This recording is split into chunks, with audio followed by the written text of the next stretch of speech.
आज हम करेंगे एसेंशियल ऑफ अ कॉन्ट्रैक्ट। ठीक हो गया। एसेंशियल ऑफ कॉन्ट्रैक्ट में सबसे पहले हम इसका इंट्रो देंगे, इंट्रो के बाद हम इंट्रो देंगे, इंट्रो के बाद हम इसकी रेलेवेंट प्रोविजंस लिखेंगे, रेलेवेंट प्रोविजंस के बाद हम इसकी डेफिनेशन देखेंगे और डेफिनेशन के बाद हम क्या करेंगे, ये एसेंशियल्स देखेंगे, कंडीशंस देखेंगे। सबसे पहली इसकी कंडीशन एग्रीमेंट है, उसके बाद कॉन्सेंसस एड एडम है, उसके बाद हमने लीगल रिलेशनशिप देखना है, उसके बाद लॉफुल कंसिडरेशन है, लॉफुल कंसिडरेशन के बाद कैपेसिटी है, कैपेसिटी ऑफ पार्टीज जो है, उसके बाद फ्री कॉन्सेंट है, फ्री कॉन्सेंट के बाद लॉफुल ऑब्जेक्ट है, लॉफुल ऑब्जेक्ट के बाद हमने क्या देखना है, नॉट एक्सप्रेसली डिक्लेयर्ड वाइड। इसके बाद हम देखेंगे सर्टेनिटी ऑफ टर्म, उसके बाद हम क्या देखेंगे, उसके बाद हम देखेंगे पॉसिबिलिटी ऑफ परफॉर्मेंस, इसके बाद हमने लीगल फॉर्मेलिटीज़ देखनी है और उसके बाद हमने कंक्लूजन लिख के क्वेश्चन को ख़त्म कर देना है। ठीक हो गया। सबसे पहले हमने क्या देखना है, सबसे पहले हमने लिखना है एसेंशियल ऑफ अ कॉन्ट्रैक्ट। ठीक हो गया। ये हम डालेंगे सवाल, हमें जब ये मिलेगा हमसे सबसे पहले इधर इंट्रो लिखेंगे। इंट्रो में हमने क्या लिखना है कि कोई भी एग्रीमेंट होगा जब वो इन्फोर्सेबल एट लॉ होगा तो हम उसे कॉन्ट्रैक्ट कहेंगे। ठीक हो गया। क्या होगा, कोई भी एग्रीमेंट होगा इन्फोर्सेबल होगा बाय लॉ। ठीक हो गया। तो वो हमारे पास क्या बन जाएगा, वो हमारे पास कॉन्ट्रैक्ट बन जाएगा। और उसके बाद क्या, कॉन्ट्रैक्चुअल एक्सचेंज है प्रोमिसेस का, किससे, टू पार्टीज या उससे ज़्यादा पार्टीज का, resulting in an obligation to do or to refrain from doing particular act. ठीक हो गया। और क्या, which obligation is recognise at enforceable by law. ठीक हो गया। ये हमारे पास क्या है, इंट्रोडक्शन है कि हमारे पास क्या है, एग्रीमेंट, एग्रीमेंट क्या बनता है जब कोई, ये जितना भी अभी हमने पढ़ा इसका इंट्रो हो गया। एसेंशियल ऑफ कॉन्ट्रैक्ट देखना है, उसके बाद हमने इंट्रो देखना है। इंट्रो में हमने ये बातें लिख लेनी है कि क्या एग्रीमेंट है, इन्फोर्सेबल बाय लॉ है, और उसके बाद जब एक एग्रीमेंट होता है, जब इन्फोर्सेबल बाय लॉ होता है वो कॉन्ट्रैक्ट बन जाता है। कॉन्ट्रैक्ट क्या, एक्सचेंज है किस चीज़ का, प्रोमिसेस का एक्सचेंज हो जाता है, किसके दरमियान, दो या दो से ज़्यादा पार्टीज के दरमियान होता है। और उसमें क्या होता है, कुछ करना है या कुछ नहीं करना, ये हमने उसमें देखना है क्या करना और क्या नहीं करना। मतलब एक वक्त या मुद्दत बता दी जाती है, इतने टाइम के लिए तुम ये करोगे या ये नहीं करोगे, ये काम हो जाएगा तो तुम करोगे, या ये हो अगर इस तरह हो गया तो तुम ये नहीं करोगे। ये सब कुछ हम इस कॉन्ट्रैक्ट, किसी भी कॉन्ट्रैक्ट में शामिल करते हैं।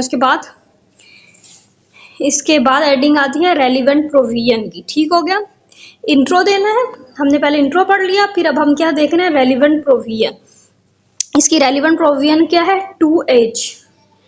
ठीक हो गया, 2H। और उसके बाद 10 है हमारे पास, सेक्शन नंबर 10 है, 11 है, 14 है, 10, 11, 14, 17 और 23। ठीक हो गया। ये सारी हमारे पास कॉन्ट्रैक्ट एक्ट 1872। ठीक हो गया। कॉन्ट्रैक्ट एक्ट 1872 जो है उसकी जो हमारे पास सेक्शंस हैं, हमारे पास रेलेवेंट प्रोविजन में हम लिखेंगे सेक्शन कौन सा लिखेंगे, 2H, 10, 11, 14, 17 and 23 of contract act 1872। ये हमारा रेलेवेंट प्रोविजन हो जाएगा। रेलेवेंट प्रोविजन के बाद अब हमने एक चीज़ देखनी है, डेफिनेशन। डेफिनेशन में हमने 1, 2, 3 जितने भी लोगों की डेफिनेशन लिखना चाहे लिख सकते हैं। सबसे पहले हम किसकी देखेंगे, पोल। पोल क्या कहते हैं, every agreement and promise enforceable at law is a contract. ठीक हो गया। इसने क्या कह दिया, एग्रीमेंट क्या है, इसने क्या कह दिया, एवरी एग्रीमेंट एंड प्रॉमिस, कोई भी एग्रीमेंट और प्रॉमिस जो है इनफोर्सेबल एट लॉ है, जो कि इनफोर्सेबल कब है, एट लॉ है, तो वो क्या है, वो कॉन्ट्रैक्ट है। उसके बाद सेलमेंट हमें क्या बता रहा है, सेलमेंट हमें बता रहा है a contract is an agreement creating and defining obligation between two parties. ठीक हो गया। सेलमेंट के हिसाब से क्या है हमारे पास, एग्रीमेंट क्रिएटिंग या डिफाइनिंग ऑब्लिगेशन, या तो क्रिएट कर रहा है या तो डिफाइन कर रहा है किस चीज़ को, ऑब्लिगेशन को, between the parties, between the parties. ये हमारे पास क्या बन जाएगा, सेलमेंट के हिसाब से कॉन्ट्रैक्ट बन जाएगा। ठीक हो गया। और हमें जो 2H में बताया गया, 2H में हमें बताया गया an agreement enforceable by law is a contract. ठीक हो गया। हमें 2H में जो बात बताई गई है 1872 के कॉन्ट्रैक्ट में, वो बात ये है कि कोई भी एग्रीमेंट इन्फोर्सेबल बाय लॉ होगा वो कॉन्ट्रैक्ट होगा। हमारी डेफिनेशन का हिस्सा इतना ही था। हमने पहले इंट्रो देखा, फिर हमने डेफिनेशन देखी। अब हम आगे जाते हैं। डेफिनेशन के बाद हम एसेंशियल कंडीशन देखते हैं। इसमें हमें क्या बताया है, in order to know the essential condition of valid contract we have the look at the section 10 1872। ठीक हो गया, हमें इसकी कहाँ मिल रही है, सेक्शन 10। हमारे पास जो सेक्शन 10 है कॉन्ट्रैक्ट एक्ट 1872 में हमें इसकी एसेंशियल मिल रहे हैं, कंडीशंस मिल रही हैं। वो सबसे पहले हमारे पास जो कंडीशन है वो क्या है, हमारे पास एग्रीमेंट। हमारे पास सबसे पहले क्या है, सबसे पहले हमारे पास जो चीज़ है वो है एग्रीमेंट। एग्रीमेंट क्या होता है, for a valid contract these must be known as the between the parties, and for a valid agreement there are two parties, one making offer and the other accepting। ठीक हो गया, acceptance must be unconditional and it the same mode and prescribed and communicated। ठीक हो गया, सबसे पहले क्या हमें बात बताएगी एक ऑफर होगी और दूसरी क्या होगी, एक्सेप्टेंस होगी। एक ऑफर और एक एक्सेप्टेंस। ठीक हो गया, कोई हमें ऑफर करेगा, हम उसको एक्सेप्ट करेंगे, वो दोनों मिलके हमारे पास एग्रीमेंट बनेंगे। उसके बाद एग्रीमेंट के बाद जो हम अगली चीज देख रहे हैं, इस पे हमें क्या लिखा हुआ है, कॉन्सेंसस एट इडम। ठीक हो गया, कॉन्सेंसस एड है, ये एज नहीं है, ठीक है ना, एडी एड है। इसमें हम क्या देख रहे हैं, हम देख रहे हैं to continue a valid contract there must be consensus ad idem unless mind of both sides agree on the same thing. ठीक हो गया, जो तमाम दोनों साइड हैं, दोनों पार्टीज हैं, वो सेम चीज़ पे उनका दिमाग जो है रजामंद है। इन द सेम सेंस भी है। In a valid contract will not be form, valid contract will not be form. ठीक हो गया, कॉन्ट्रैक्ट हमारे पास तीन क्या होता है, वैलिड होता है, वॉइड होता है और वॉइडेबल होता है। ठीक है, इसमें जो हम कंसेंसस एट इडम है, मतलब कि हम जो मतलब कि अगर मैं कुछ मैंने कहा ये गाड़ी काली गाड़ी, मैंने आप मतलब मैं कोई गाड़ी भेज रहा हूँ, रंग काला है, मैं किसी इंसान को कहूँगी काली गाड़ी आपकी है, और जो इंसान खरीद रहा है वो भी वही काली गाड़ी खरीद रहा हो, बजाय इसके कि एक इंसान काली गाड़ी बेच रहा है और अगला इंसान काले डाले के समझ के वो वाली अमाउंट दे रहा है। ऐसा नहीं है, मतलब दोनों का माइंड सेंस सब कुछ उसी चीज़ पे होगा जो चीज़ खरीदी और बेची जा रही है। ठीक हो गया, उसके बाद हमारे पास क्या, उसके बाद हमारे पास आता है लीगल रिलेशनशिप। लीगल रिलेशनशिप में क्या लिखा है, for a valid contract the parties to an agreement must create a legal relationship. ठीक हो गया, ये जो दो पार्टीज होंगी, एक ऑफर दे रही है, एक एक्सेप्टेंस कर रही है, एक ऑफर जो कबूल हो रही है, एक्सेप्टेंस जो एक्सेप्ट हो रहा है, ऑफर जो दे रहा है और जो एक्सेप्ट कबूल कर रहा है, उन दोनों के दरमियान में लीगल रिलेशनशिप सबसे पहले कायम होना चाहिए। उसके बाद क्या है, because social and domestic agreement do not create a legal relationship. ठीक हो गया, क्योंकि लिए जो हमारे पास सोशल या डोमेस्टिक रिलेशनशिप डोमेस्टिक एग्रीमेंट्स होते हैं वो क्रिएट नहीं करे हमारे पास कोई भी लीगल रिलेशन। ठीक, उसके बाद हमारे पास लीगल रिलेशनशिप के बाद क्या, लॉफुल कंसिडरेशन। कंसिडरेशन का मतलब तो पता ही होगा, कंसिडरेशन का मतलब है समथिंग इन रिटर्न। ठीक हो गया, इस लाइन इसमें जब हम लिखेंगे तो हम क्या लिखेंगे, it is an essential element of a contract, it may be past present or future which need to be in cash or kind. ठीक हो गया, या हम कहेंगे या तो प्रेजेंट में भी हो सकता है, पास्ट में भी हो सकता है, फ्यूचर में भी हो सकता है, या तो पैसे भी हो सकते हैं या और कुछ भी हो सकता है। ठीक हो गया, उसके बाद हमें अगली बात क्या बताई जा रही है, usually a promise to given or to do something for nothing in return. ठीक हो गया, उसके बाद क्या है, is not enforceable at law. ठीक, इसका मतलब क्या है, मतलब कि आप एक ज़मीन बेच रहे हैं या कोई गाड़ी या कोई घोड़ा, कुछ भी ऐसी चीज़ बेच रहे हैं और आपको उसकी वापसी में कुछ मिल नहीं रहा, तो ये लॉफुल कंसिडरेशन नहीं है। मतलब आप बेच रहे हैं और ना कुछ ले रहे हैं ना दे रहे हैं, उसके मतलब ऐसा नहीं है कि आपने ये तुम ज़मीन ले लो, इससे उगने वाली फसल मेरी है, या ये ज़मीन ले लो 10 साल मतलब 2 साल तक या 3 साल तक, कितने साल तक जो इससे कमाई होगी वो मेरी। आपने इस तरह का किसी तरह का कोई कंसिडरेशन, आपने समथिंग रिटर्न चाहा ही नहीं, तो वो बात नहीं बन रही आपकी। ठीक है, उसके बाद क्या, contract whose consideration is not lawful is considered to be illegal under section 23 of the contract act. ठीक हो गया, 23 सेक्शन 23 में हमें किस बारे में बताया गया है कि हमारे पास जो कॉन्ट्रैक्ट होगा जिसकी कंसिडरेशन लॉफुल नहीं होगी वो इलीगल होगा। ठीक हो गया, सेक्शन 23 के मुताबिक। उसके बाद हम अगला सवाल, इसमें हम क्या देखें, लॉफुल कंसिडरेशन। लॉफुल मतलब लॉफुल होनी चाहिए कंसिडरेशन समथिंग इन रिटर्न। जब आप कुछ दे रहे हैं, कुछ कर रहे हैं, या तो उसके मतलब में आपको प्रेजेंट में, मतलब अगर आप आज किसी को कोई काम कर रहे हैं, किसी के लिए कुछ भी कर रहे हैं, उसको रिटर्न समथिंग आपको मिलना चाहिए। अगर आपको कुछ नहीं मिल रहा तो आपके पास कॉन्ट्रैक्ट नहीं बन रहा है। या तो आपको प्रेजेंट में मिलेगा, या तो फ्यूचर में, या तो पास्ट में आपको मिल गया होगा, तो उसके बदले आप अपना काम कर रहे हैं कि इसने मुझे ये दे दिया या मेरे लिए कर लिया, इसके बदले अब मैंने इसका ये काम करना है। ठीक हो गया, ये लॉफुल कंसिडरेशन है। उसके बाद हम क्या देख रहे हैं, capacity of parties. Capacity of parties में क्या लिखा हुआ है, it is essential that the parties to an agreement must be competent to contract. ठीक हो गया, मतलब दो पार्टीज हैं ए और बी, ये जो दोनों हैं ये कॉम्पिटेंट होने चाहिए, मतलब दोनों कॉन्ट्रैक्ट के लिए कॉम्पिटेंट हैं तो ये कॉन्ट्रैक्ट कर रहे हैं, otherwise contract is not enforceable by law. अगर ये दोनों कॉम्पिटेंट नहीं है या ये कॉम्पिटेंट नहीं है और ये है, मतलब एक है और एक नहीं है, तो ये क्या होगा, इन्फोर्सेबल बाय लॉ नहीं होगा। हाँ, उसके बाद क्या है, कैपेसिटी राइजेज द माइनॉरिटी, उसके बाद इलेक्ट्रिसिटी डायरेक्टनेस ईटीसी। ठीक होगा, मतलब कि क्या मतलब है इस बात का, इसका मतलब ये है कि ये जो है ए, ये है छोटा सा बच्चा और ये है बी। ठीक हो गया, ए जो है ये ऑफर दे रहा है, बी एक्सेप्ट कर रहा है। ए जो है ये है नशे की हालत में, ड्रंक, और ये बी है एकदम मेच्योर, साउंड माइंड, सब कुछ इसका ठीक ठाक है। ठीक हो गया, इस बंदे ने ड्रंक, नशे, मतलब नशे की हालत में इस आदमी ने अपने घर के कागजात इस चालाक आदमी को दे दिए, या इस चालाक आदमी ने इस ड्रंक इंसान को बेवकूफ़ बना के इसके घर के कागजात ले लिए और इसकी ज़मीन पर कब्जा करना चाहा। ऐसा नहीं हो सकेगा क्योंकि लिए कैपेसिटी ही नहीं है इस वक्त उसमें। या तो यह ए बच्चा है और बी बड़ा है।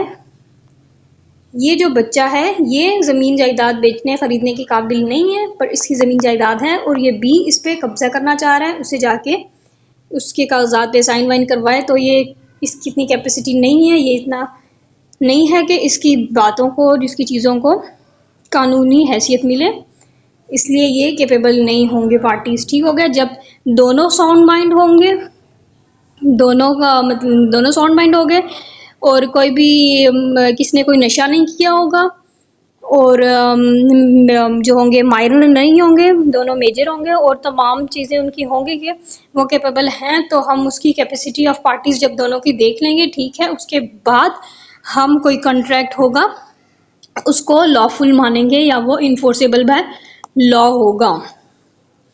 उसके बाद है फ्री कंसेंट। ठीक हो गया,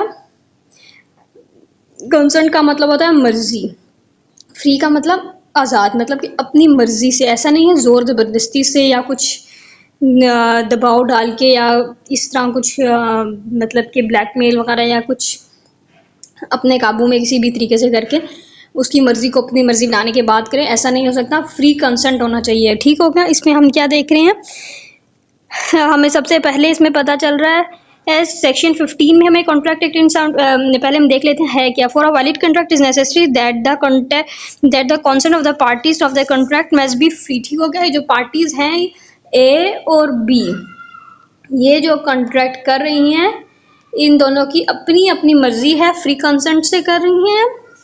उसके बाद according to section 14 of a contract it is consent is said to be free when it is not caused by. ठीक हो गया, कंसेंट फ्री कब है, जब हम किस में नहीं आ रही, वो अंडर सेक्शन 15 कॉन्ट्रैक्ट एक्ट में नहीं आ रही, under influence of under section 16 and 19 में नहीं आ रही। जब कहाँ कहाँ नहीं आ रही, 15 में नहीं आ रही, उसके बाद 16 और 19 में नहीं आ रही और 19 के ए में नहीं आ रही। ठीक हो गया, 16 और 19 के ए में नहीं आ रही। उसके बाद क्या, फ्रॉड में नहीं आ रही, फ्रॉड हमारे पास सेक्शन 17 है, फ्रॉड में नहीं आ रही। फ्रॉड के बाद हमारे पास क्या, मिसरिप्रेजेंटेशन है, मिसरिप्रेजेंटेशन हमारे पास सेक्शन 18 है, मिसरिप्रेजेंटेशन में नहीं आ रही। उसके बाद सेक्शन 20 है और 22 है, ये क्या है, मिस्टेक है जो कि मिस्टेक हमारे पास सेक्शन 20 और 22 में है, इसमें नहीं आ रही, मिस्टेक में भी नहीं आ रही, तो हमारी वो क्या है, फ्री कंसेंट है। ठीक है ना, सबसे पहले कोरियन में नहीं आ रही, कोरियन हमारे पास सेक्शन 15 में है। दूसरी बात हमारे पास क्या, अंडर अनड्यू इन्फ्लुएंस में नहीं आ रही, जो कि हमारे पास 16 एंड 19 में है। उसके बाद हमारे पास मिसरिप्रेजेंटेशन में नहीं आ रही, मिसरिप्रेजेंटेशन हमारे पास किस में है, 20 और 22 में।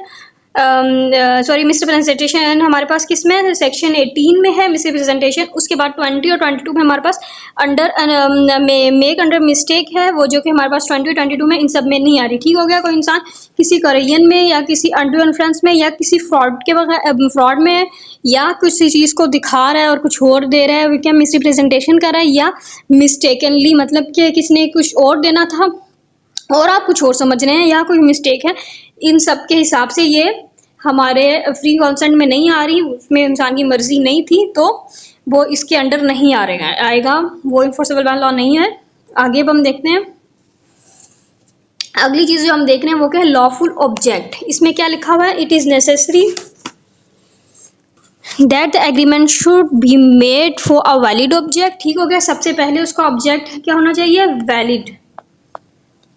वैलिड ऑब्जेक्ट होना चाहिए। Every agreement of which the object consideration is unlawful is illegal. ठीक है ना। जो हमारे पास क्या होगा, जो भी एग्रीमेंट होगा हमारे पास किसी ऑब्जेक्ट और कंसिडरेशन के जो कि अनलॉफुल होगा, जो कि हमारे पास अनलॉफुल होगा, वो हमारा क्या होगा, हाँ इलीगल। ठीक है। एंड देयरफॉर वाइड, जो इलीगल होगा और वाइड होगा। ठीक हो गया। हमारे पास लॉफुल ऑब्जेक्ट होनी चाहिए। इसमें हमने ये पढ़ा कि हमारे पास लॉफुल ऑब्जेक्ट होनी चाहिए। कोई भी हमारा कंट्रैक्ट हो, जो भी हमारा एग्रीमेंट होगा मेड होगा किसी लॉफुल ऑब्जेक्ट में। अगर हमारा एग्रीमेंट होगा कोई ऑब्जेक्ट या कंसिडरेशन हमारे पास अनलॉफुल होगी तो हमारा इलीगल हो जाएगा, और इन वो जो होगा देयरफॉर वाइड, और इसलिए वो वाइड हो जाएगा। उसके बाद हम क्या देख रहे हैं, उसके बाद हम देख रहे हैं उसके बाद नॉट एक्सप्रेसली डिक्लेयर वाइड। इसमें हम क्या देख रहे हैं, नॉट एक्सप्रेसली डिक्लेयर वाइड में हम देख रहे हैं, in order to make a valid contract it is necessary that an agreement must be have been declare as a void at any law in force in the country. ठीक हो गया। In order to contract a valid contract, in order to क्या valid contract में क्या, it is necessary that agreement must not have declare as void, के वो contract है wide declare नहीं हुआ हो किसी भी लॉ से जो कि कंट्री में है। ठीक हो गया। वो किसी भी हमारे कंट्री में जो भी लॉ है उसके हिसाब से वो वाइड ना हुआ हो, तो हमारे पास नॉट एक्सप्रेसली डिक्लेयर्ड वाइड हो जाएगा। उसके बाद हम क्या देख रहे हैं, उसके बाद हम देख रहे हैं certainty of term. Certainty of term में हम क्या देखेंगे, इसमें हम देख रहे हैं कि जब हम कोई वैलिड कॉन्ट्रैक्ट बनाते हैं, term agreement must B clear. जो हमारी टर्म एग्रीमेंट होते हैं क्लियर होनी चाहिए, कंप्लीट और सर्टेन होनी चाहिए। ठीक हो गया। अगर हमारी जो टर्म है एग्रीमेंट वो जो होगी अनसर्टेन होगी तो हमारे पास इन्फोर्स बाय कोर्ट नहीं होगी। ठीक हो गया। क्या है हमारे सबसे पहले, in order to make a valid contract, क्या हमारे पास सबसे क्या बनाना है, वैलिड कॉन्ट्रैक्ट हमने बनाना है। ठीक हो गया। तो हमें क्या देखना है, सबसे पहले the term agreement must B clear. जो हमारे पास एग्रीमेंट की टर्म है वो क्या होनी चाहिए, हमारे पास क्लियर होनी चाहिए। उसके बाद हमें क्या होना चाहिए, if the term agreement are uncertainty, अगर जो टर्म एग्रीमेंट है वो अनसर्टेनिटी है, uncertainty of the term agreement uncertainty it can not be enforceable by law, तो वो हमारा क्या होगा, नहीं होगा इन्फोर्सेबल बाय लॉ। ठीक। उसके बाद हमारे पास क्या है, उसके बाद हमारे पास आता है possibility of performance. Possibility of performance में हम क्या देख रहे हैं, it is essential that the contract must be capable of being perform. ठीक हो गया। सबसे पहले तो वो इस काबिल होना चाहिए, केपेबल होना चाहिए कि उसे परफॉर्म किया जा सके। ठीक हो गया। If the act is legally और फिजिकली इम्पॉसिबल टू परफॉर्म, या तो वो लीगली या फिजिकली पॉसिबल नहीं हो सकता परफॉर्म के लिए, the agreement can not be enforce at law. ठीक है। तो वो एग्रीमेंट नहीं हो सकता इन्फोर्स लॉ में। ठीक हो गया। उसके बाद हमारे पास क्या, लीगल फॉर्मेलिटीज। लीगल फॉर्मेलिटीज में हमारे क्या दो बातें हैं। सबसे पहले क्या है, it is essential that the valid contract that it must be writing sign attested by witness. सबसे पहले क्या होना चाहिए, राइट टू होना चाहिए, फिर साइन होना चाहिए और फिर अटेस्ट होना चाहिए, किससे, विटनेस से। उसके बाद हम क्या देख रहे हैं, एंड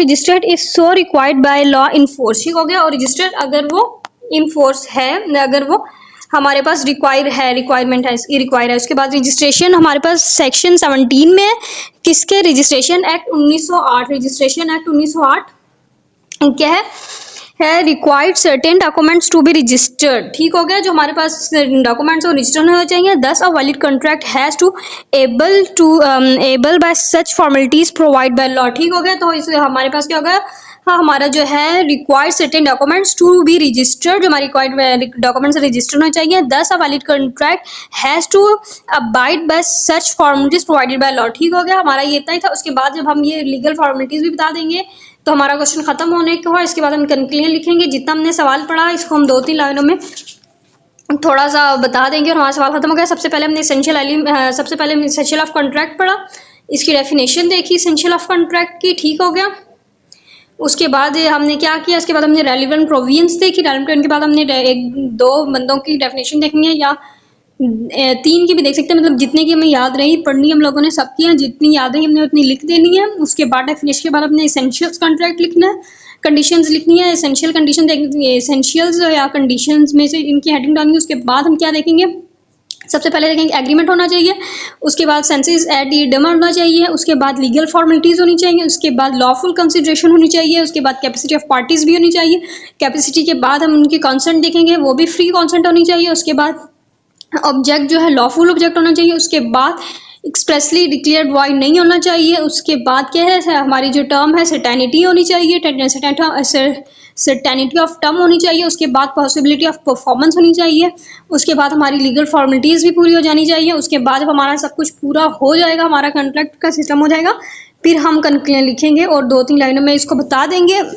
कैसे बताएंगे कि अंडर सेक्शन ऐसे लिख देंगे, to conclude that there is a situation under which a person has been declared to be incompetent to contract according to contract 1872 though the provisions of section 11 the legislature that provide. इस तरह मतलब हम 1-2 लाइनों में अपने तमाम सवाल को कवर कर देंगे और हमारा क्वेश्चन खत्म हो जाएगा। इतना सही था और ये इंपॉर्टेंट क्वेश्चन पेपर में भी हर साल आता है।